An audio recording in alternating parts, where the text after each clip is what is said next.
Hello दोस्तों, ये रिश्ता क्या कहलाता है स्टार प्लस के मोस्ट पॉपुलर शो में आपको दिखाया जाएगा। अक्षरा जो होती है वो थोड़ी सी परेशान होती है इस बात को लेकर कि नायरा के सामने अगर हम ये वाली बात रखेंगे एकेडमी वाली तो कहीं वो नाराज़ ना हो जाए, क्योंकि कोई भी रिस्क नहीं लेना चाहता है। कोई भी नहीं चाहता है कि नायरा के सामने कोई भी ऐसी बात आई जिससे उसको हर्ट हो, क्योंकि इन लोगों को उसे बैलेंस करने में बहुत ज़्यादा टाइम लग रहा है। तभी गायो जो होती हैं वो कहती हैं कि शायद मामा जी ही इस बारे में बात कर सकते हैं एकेडमी के बारे में, क्योंकि अगर अनाथ बच्चों की बात आए, आश्रम की बात आए, तो मुझे नहीं लगता है कि नायरा बिल्कुल भी मना कर पाएंगी। नायरा जो होती है वो आगे बैठ जाती हैं। उसके बाद वो सभी जो होते हैं घर की बातें करने लगते हैं। कहते हैं कि नायरा तो बहुत किस्मत वाली है कि मतलब तेरा जो है हर सपना पूरा हो जाता है। उसके बाद इन दोनों के बीच में बात चल रही होती है। अक्षरा जो होती है वो वहाँ से चली जाती हैं। उन्हें लगता है कि कहीं ऐसा ना हो कि मेरी बेटी जो है वो मुझसे नाराज़ हो जाए। देवयानी बहन जो होती हैं वो कहती हैं कि अक्षरा तुम्हें मेरे हिसाब से तो बात कर लेनी चाहिए।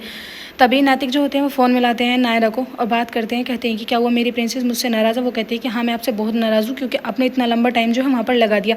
तुम्हें पता है कि आपके बिना मेरा यहाँ बिल्कुल भी मन नहीं लग रहा। तभी नैतिक जो होते हैं वो अपनी बेटी को समझाते हैं। कहते हैं कि बेटा काम इतना ज़रूरी था, वैसे तो मैं सारा काम जो है नमन के ऊपर छोड़ के आ रहा हूँ, बस आप टेंशन मत लो। उधर कार्तिक को एक फ़ाइल देनी होती है जो कि करिश्मा सोचती है कि शायद अक्षरा भाभी से पहले मैं ले लूँगी, लेकिन वहाँ पर अक्षरा भी आ जाती हैं। जैसे ही कार्तिक फ़ाइल देने वाले होते हैं कि तभी करिश्मा के सामने अक्षरा आ जाती हैं। कहते हैं कि हाँ, इस फाइल के बारे में मुझे नैतिक ने जो है बताया था, ये बहुत इंपॉर्टेंट फाइल है जिस पर मुझे साइन वगैरह करने हैं, और वो उनसे ले लेती है। करिश्मा वहाँ से चली जाती है। फिर नैतिक के बीच में और अक्षरा के बीच में, दोनों के बीच में बात हो रही होती है। तभी एकेडमी वाली बात फिर से सामने आती है। कार्तिक जो होते हैं एकेडमी वाली बात को थोड़ा ज़्यादा ही सीरियस ले लेते हैं। कहते हैं कि मुझे नहीं लगता कि शायद नायरा मना करेगी, एक बार आप उससे बात करके तो देखो। मुझे पता है कि आप दोनों के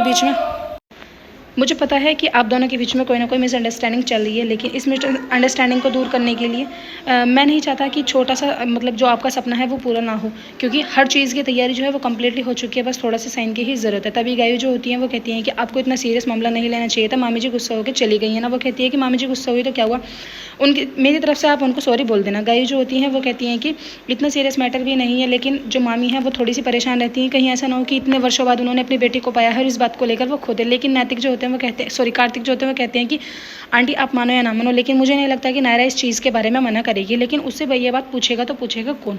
खैर, वहाँ से अक्षरा जो होती हैं वो चली जाती हैं, क्योंकि उन्हें लगता है कि कहीं ऐसा ना हो कि फिर से सब कुछ बिगड़ जाए। देवानी बहन जो होती हैं वो उनके पास जाती हैं। कहती हैं कि क्या हुआ, क्या खो गया तुम्हारा? वो कहती है कि पता नहीं, कुछ समझ नहीं आ रहा, आखिर करूँ तो करूँ क्या। अक्षरा को समझाती हैं जो देवयानी बहन होती हैं। वो कहती हैं कि देखो, जब तक तुम बात नहीं करोगी तुम्हें कैसे पता चलेगा कि अगले वाले इंसान के मन में बात क्या चल रही है। उधर आप देखेंगे वर्षा जो होती है थोड़ी सी परेशान होती है किराएदारों को लेकर। कहती है कि हमें तो समझ नहीं आता इन लोगों का ये खाना पीना जो कुछ होता है समय बस लूटने के लिए ही लगे रहते हैं। कि तभी हैप्पी के जो पापा होते हैं वो नीचे आ जाते हैं। फिर उसके बाद कहते हैं कि लो जी, मैं आपके लिए किराया लेके आया हूँ। पूरे 15,000 रुपये जो होते हैं वो किराए के दे देते हैं। तभी कुहू जो होती है वो कहती है कि इतनी जल्दी इनके पास पैसे कहाँ से आए, क्योंकि अभी तक तो इनके पास पैसों का कोई बजट नहीं था, लगता है कुछ ना कुछ इन्होंने घपला किया है। उधर गायु जो होती हैं बहुत सज सवर के तैयार होकर जा रही होती हैं, क्योंकि उन्होंने फैशन डिज़ाइनिंग में बहुत सारे जो फैशन होते हैं मतलब डिज़ाइन होते हैं वो तैयार किए हुए होते हैं, जिनकी फाइलात जो है सबमिट होने वाली होती है। तभी नायरा जो होती है वो इनका मजाक बनाती है। कहती है कि किससे मिलने के लिए जा रही हो, कौन है वो, आखिर मुझे तो बताओ।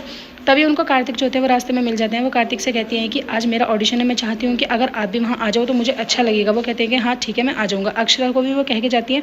अक्षरा उनसे प्रॉमिस करती हैं। कहती हैं कि हाँ, मैं वहीं पर आ जाऊँगा। जैसे ही कार्तिक को नायरा अपने घर देखते हैं फिर से टर टर करने लगते हैं। कहती हैं कि कुएं के मेंढक फिर से यहाँ पर आ गए हैं। उन दोनों के बीच में बात हो रही होती है कि तभी अक्षरा वहाँ पर आ जाती हैं। अक्षरा जो होती है वो कहते हैं कि हो गई तुम्हारी फाइल का जो वक्त है वो कंप्लीट हो गया। वो कहते हैं कि हाँ, आज मैं साइन कराने के लिए आया हूँ और मैं पेन अपना लेके आया हूँ। फिर उसके बाद वो सॉरी बोलते हैं, दोनों एक दूसरे से सॉरी बोलते हैं। कहते हैं कि मुझे इस बात में बात नहीं करनी चाहिए थी, लेकिन कार्तिक जो होते हैं वो अक्षरा को कन्विंस कर लेते हैं। कहते हैं कि एक बारी मैं बात करके देखता हूँ, बात अगर बनी नहीं तो बिगड़ेगी भी नहीं। वो नायरा से बात करने के लिए आ जाते हैं। पहले तो नायरा से हंसी मजाक करते हैं कि नायरा जो होती है उन फोटोज़ को देख लेती है। कहती है कि एकेडमी के खोलने का जो सपना था वो मेरे पापा का था, इसलिए मैं चाहती हूँ इस सपने को जरूर पूरा करके रहूंगी। एपिसोड की एंडिंग ऐसी होगी, आने वाले एपिसोड्स में आपको दिखाया जाएगा यश होते हैं वो अपनी वाइफ को लेकर अक्षरा के पास पहुँच जाते हैं, जहाँ पर